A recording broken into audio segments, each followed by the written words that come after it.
Mesdames, Messieurs, bonsoir et bienvenue sur votre émission Parcours féminin.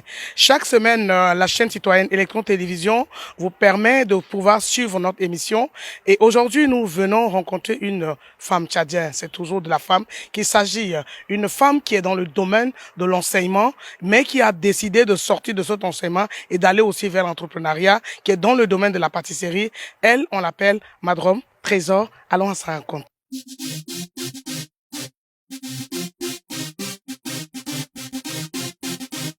Aujourd'hui, nous sommes venus rencontrer une merveilleuse dame dans notre émission Parcours féminin et nous sommes très bien accueillis et installés chez elle.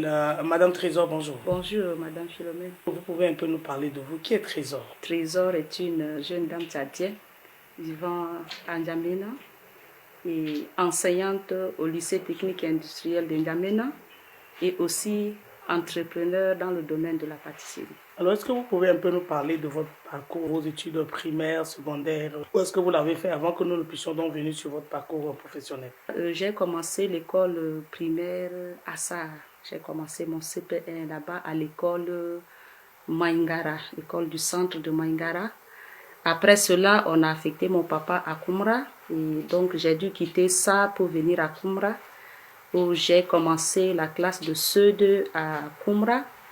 J'ai eu mon concours et mon CP à l'école évangélique de Koumra. Après cela, j'ai introduit le lycée collège franco-anglais de Koumra. Donc j'ai fait la classe de 6e jusqu'en 3e. J'ai obtenu mon BPC à l'école franco-anglais de Koumra. Et après mon BPC, j'étais allée au lycée technique industriel de Sarre, d'où j'ai obtenu mon bac G2 à l'école lycée technique industriel de Sarre. Après cela, j'étais retenue à l'université de Moundou, dont j'ai choisi la filière informatique appliquée à la gestion. Et j'ai obtenu ma licence à l'université de Moundou en informatique appliquée à la gestion. Voilà un peu mon cursus scolaire. Et alors, sur le plan professionnel, dès que vous avez fini votre licence, vous avez commencé à travailler. Quel a été donc le premier emploi que vous avez eu? Quand j'avais obtenu ma licence, il a fallu quelques mois pour que j'entre en possession de mon diplôme. Après cela, j'étais retenue à l'Institut Sévanutri de N'Djamena. Ça, c'est mon premier emploi comme ça, dont j'exerce en tant qu'administrateur dans l'Institut. Et j'ai fait 1 an et demi à l'Institut Sévanutri. Après Sévanutri, j'étais retenue également au ministère de la formation professionnelle comme l'assistante au cabinet du ministre. Et j'ai eu à travailler d'abord là avec la ministre Ousna Isabelle Kassiré. Et après, on l'a amené au niveau du ministère des Affaires étrangères. J'ai eu aussi à travailler avec le ministre Ousmane. C'est de là que Dieu a fait grâce et j'étais intégrée à la fonction publique au ministère de l'Éducation nationale. Et j'avais choisi d'aller au terrain enseigner. Donc actuellement, je suis au lycée technique industriel comme enseignante en informatique. Quels souvenirs vous gardez de votre enfance? Les souvenirs que j'ai gardés de mon enfance sont vraiment énormes. Bon, du bon côté et aussi du mauvais côté. Le mauvais côté est que je suis orpheline à bas âge. Notre maman nous a quittés très tôt et donc c'est notre papa seul qui s'est occupé de nous. Ça n'a pas été facile. Donc, notre papa faisait tout à la fois. Il est comme une mère, aussi comme un père. Et quelquefois, la douleur de perdre aussi sa femme l'amène peut-être à nous traiter sévèrement pour qu'on ne déraille pas. Ça fait que quelquefois, on est frustré. Mais aujourd'hui, je lui dis merci pour tout ce qu'il a fait dans ma vie. Ce qui m'a marqué positivement est que mon papa m'a inculqué l'idée d'entreprendre. Ça fait qu'à chaque fois qu'on est en vacances, on ne reste pas à la maison. Il nous imposait cela et on le faisait très bien. Du coup, on a aimé l'entrepreneuriat. Une fois qu'on finit les cours comme ça, il nous donne le capital et chacun choisit ce qu'il peut faire, entreprendre. Quelquefois, on faisait les duets, comme on le dit souvent, on vendait les patates cuites, on faisait les cacahuètes, on faisait également, en tout cas, beaucoup de choses. Tout ce qu'on peut revendre et avoir des bénéfices, parce qu'à la fin, il faut faire un compte rendu à papa. Ça m'a vraiment marqué jusqu'aujourd'hui, ce que mon père m'a inculqué. Vous avez embrassé le domaine de l'éducation. Est-ce que c'est parce qu'on dit que le ministère de l'Éducation, c'est un ministère prioritaire, ou bien c'est par vocation que vous êtes allé dans l'éducation? J'avais toujours désiré enseigner et j'ai hérité ça aussi de mon père. Quand je voyais mon père enseigner, nous enseigner aussi à la maison, je me dis, mais pourquoi pas moi aussi?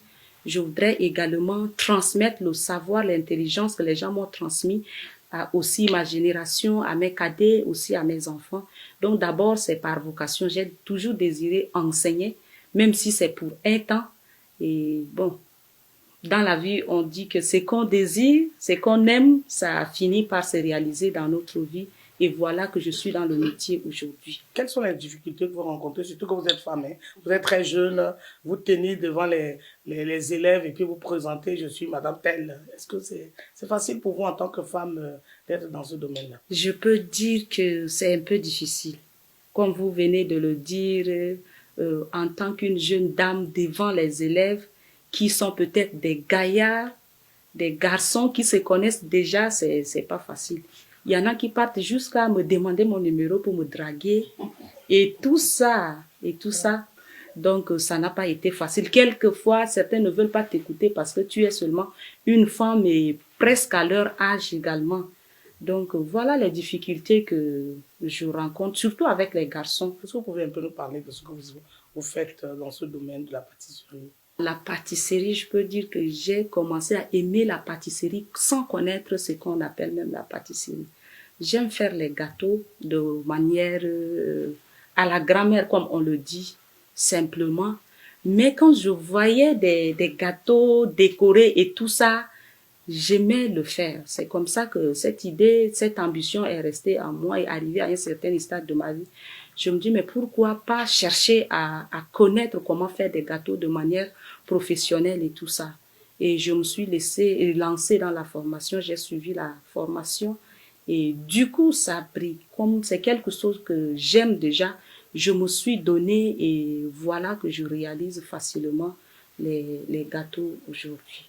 Quels sont les différents gâteaux que vous fabriquez aujourd'hui? Je fais les gâteaux d'anniversaire, les gâteaux de mariage, les pizzas, les croissants, des madeleines.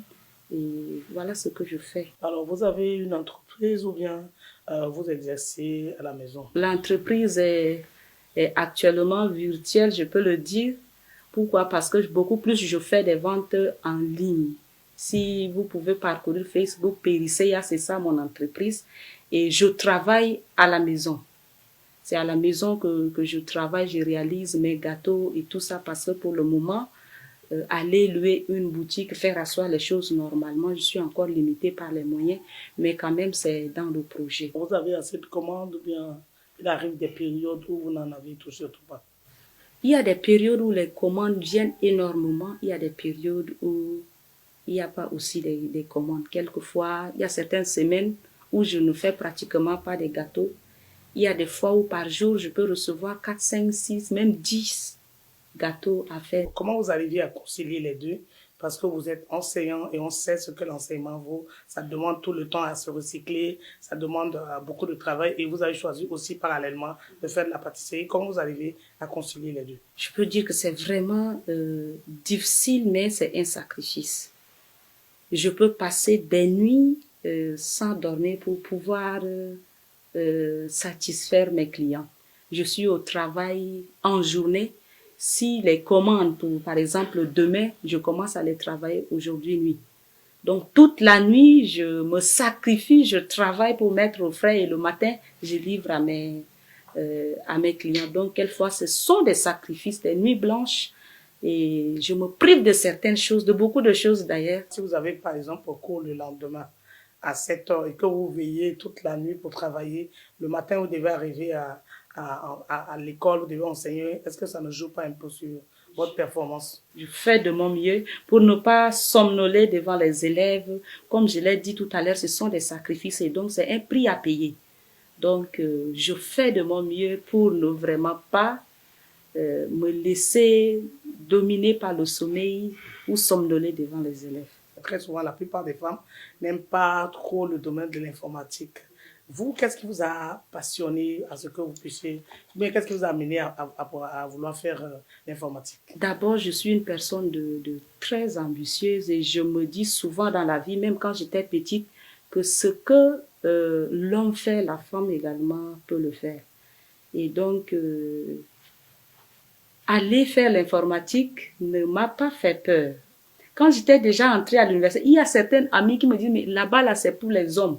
Là-bas, là, tu peux pas t'en sortir. Du coup, je commençais peut-être à avoir un peu peur, mais je me dis, mais si il y a des femmes qui sont passées par là avant moi, pourquoi pas moi? C'est la même intelligence là que Dieu a donnée aux hommes, la même intelligence que Dieu a donnée aussi à la femme. Et donc, bizarrement, j'étais aussi la seule femme de ma promotion et j'ai tenu bon pour arriver à ce niveau-là. Donc, l'informatique, ce n'est pas seulement pour les hommes. C'est vrai qu'il y a beaucoup de mathématiques et tout ce qui va avec les calculs, les femmes fuient de nos jours. Mais il y a des braves qui affrontent cela. Généralement, dans les lycées techniques, il y a peu de femmes. Il y a certaines salles qu'on ne trouve pas aussi des filles. Il y a certaines salles où il y a des filles. Mais elles ne sont pas nombreuses. Et souvent, je les encourage de ne pas vraiment baisser les bras. Si elles ont choisi de venir faire ce qui est technique, c'est qu'elles ont la capacité de le faire. Donc, c'est de tenir bon. Donc, à chaque fois, avant de commencer les cours, je les encourage dans ce sens-là. Vous pensez que tout ce que vous êtes en train de faire, que ce soit l'enseignement, que ce soit dans le domaine de l'entrepreneuriat, la pâtisserie que vous faites, est-ce qu'aujourd'hui ça paye? Mon expérience, mon parcours peut inspirer quelqu'un. Pourquoi? Parce que il y a beaucoup de femmes qui quelquefois sont désespérées et se disent est-ce que je peux faire telle chose? Est-ce que je peux faire telle chose? Mais peut-être que cette dernière, en voyant ou en suivant mon parcours, ça peut l'encourager, ça peut le booster à beaucoup travailler et pour joindre les deux bouts. Parce que je m'en sors, je peux le dire. Je peux trouver à manger avec ce que je fais aujourd'hui. Je peux me vêtir avec ça. Je peux également, peut-être investir également dans la vie de quelqu'un avec ce que je fais. Comment de pouvoir vous occuper de votre père, qui s'est occupé de vous, qui a joué le rôle du père et de la mère aujourd'hui pour vous? Est-ce que vous le faites? Mon père, je ne vais jamais l'oublier parce que il est d'abord ma priorité. Parce que si je suis ce que je suis aujourd'hui, c'est grâce à lui. C'est lui qui m'a envoyé à l'école. Donc, dans le domaine professionnel, c'est d'abord lui qui m'a ouvert cette porte.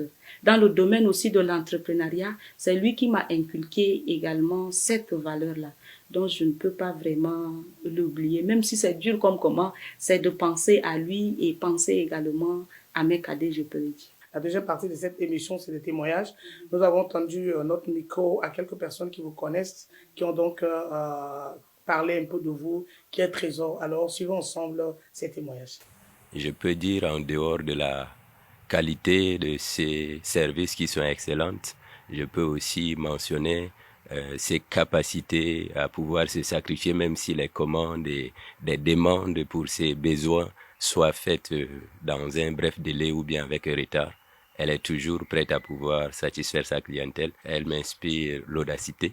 Elle m'inspire aussi la résilience et aussi beaucoup de sacrifices parce que pour le domaine dans lequel elle exerce, il faut vraiment beaucoup de courage et elle le fait d'une manière excellente et c'est un modèle à suivre. La sœur Trésor, je l'avais connue en 2013 lors d'un camp de jeunes organisé par Héros Manifestés pour Christ. Et après cela, nous nous sommes retrouvés ici en 2020. Et en 2020, la sœur Trésor vivait une situation un peu difficile parce que elle a traversé des choses et elle n'avait pas un soutien, on pourrait le dire. Et c'est en ce temps-là qu'elle s'est lancée vraiment à faire des business comme les ventes des perruques, des habits, des draps, tout ça. Et acheté à cela, elle ne s'est pas croisé les bras. Elle s'est lancée dans la formation de pâtisserie et aujourd'hui, elle le fait normalement. Au-delà de la pâtisserie, elle est également une enseignante et elle le fait impeccablement. Elle arrive à joindre le bout avec son travail professionnel et également ses business. Sa vie m'enseigne tellement et je prends sa vie même comme un modèle pour éduquer certaines jeunes filles. Surtout parce que elle est une sœur qui ne compte pas sur quelqu'un. Elle ne compte pas sur un homme, elle ne compte pas sur qui que ce soit. C'est une sœur indépendante. Elle sait se prendre en charge. Elle sait compter sur elle-même, sur ses propres capacités. Et la seule chose qui m'a vraiment marquée est que elle est une enseignante intégrée à la fonction publique. Aujourd'hui, beaucoup de gens se suffisent eux-mêmes quand ils sont déjà à la fonction publique. Ils ne veulent plus entreprendre.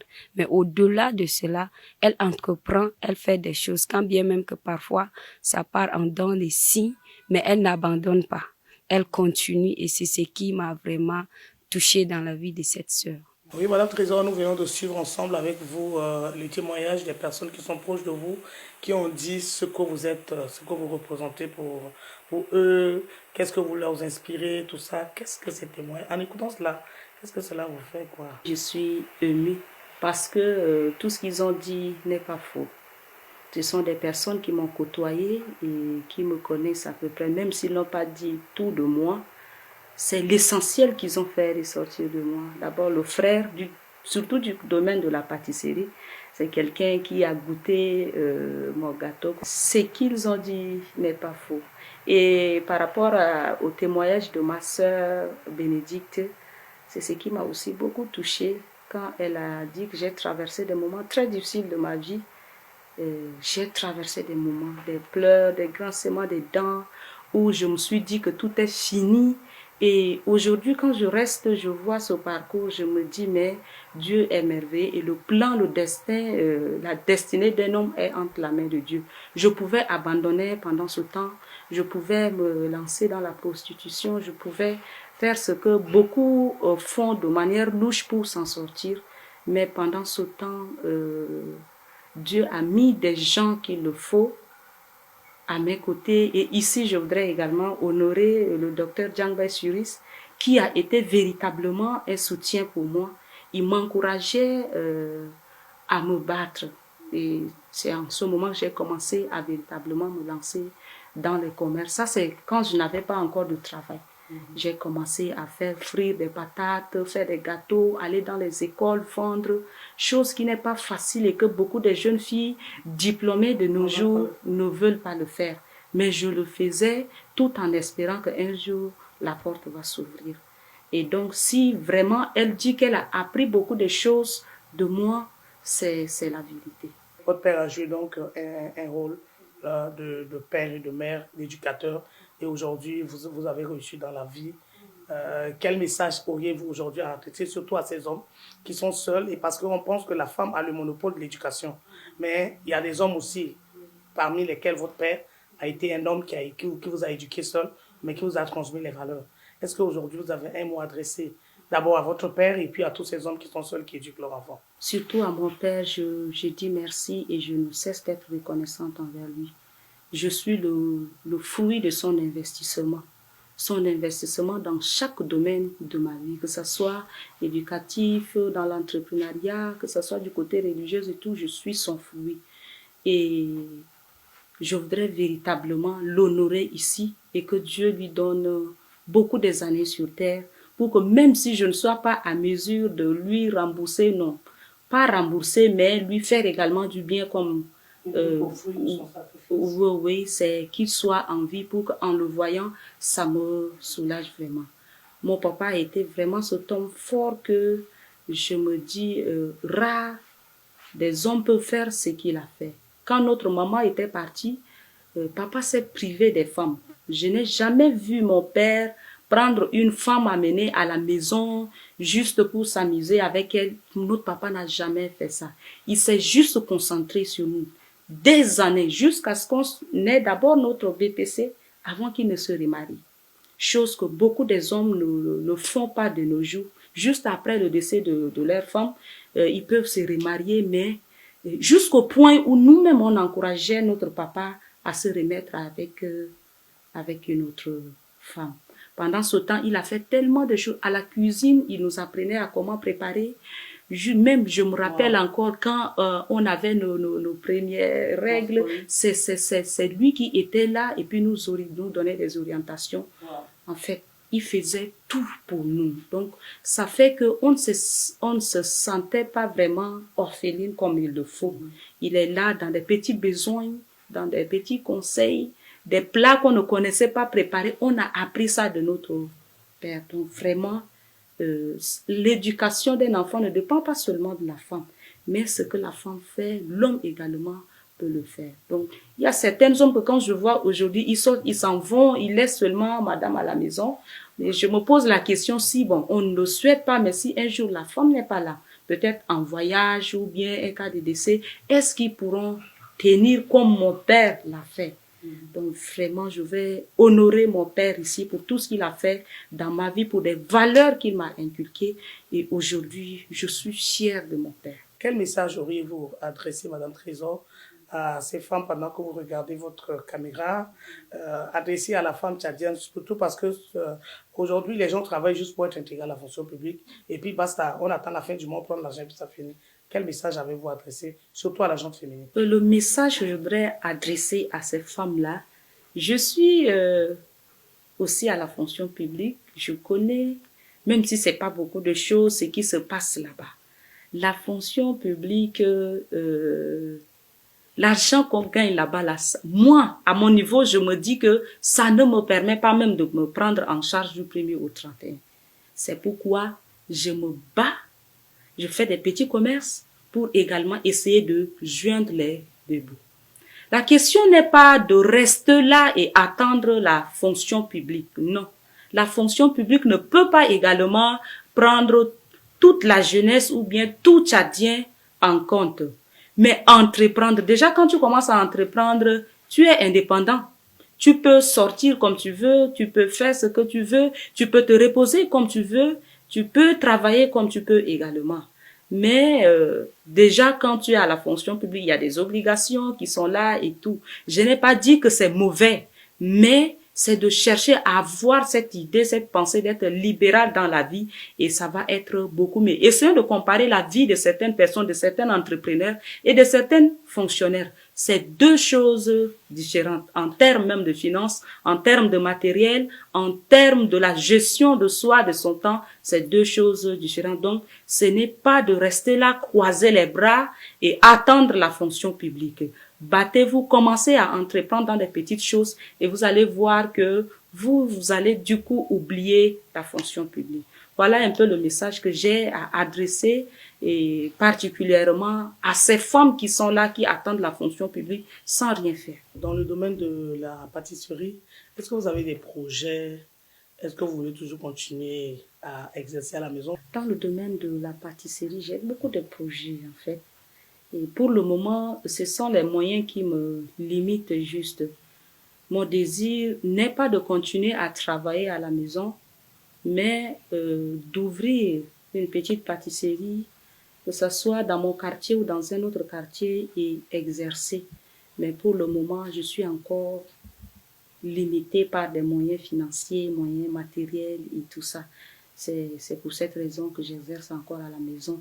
Mais dans les jours à venir, si Dieu le permet, je vais ouvrir une boutique pâtissière quelque part pour pouvoir exercer librement.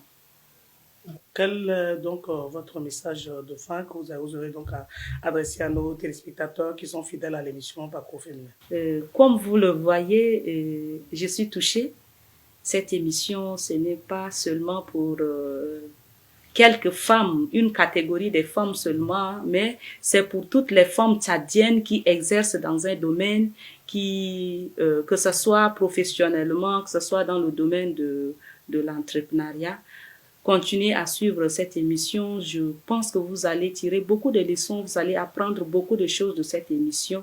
Et ces conseils, ces orientations, ces expériences partagées vous aideront, vont vous pousser, vont vous booster et vous amener à un autre sommet.